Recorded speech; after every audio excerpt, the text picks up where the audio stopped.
So, kung meron pong bank employee ng Land Bank, no, 32 years. Ako naman po ay 22 years na abogado. Ngayon lang ako nakakita ng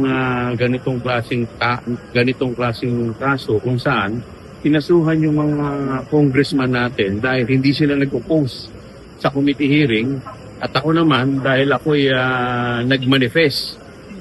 So yung kinaso po sa amin is masasabi kong unusual.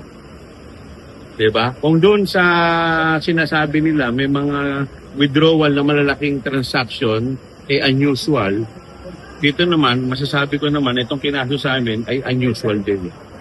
Kailan pa naging criminal case yung hindi ka nag-oppose sa committee hearing at nagbigay ka ng manifestation. So, kagaya ng sinabi ni Congressman Terry, ito ay talagang mga kaso na para lamang kami ay harasin. Pero siyempre hindi naman po tayo magpapatinag sa ganitong klase mga harasin.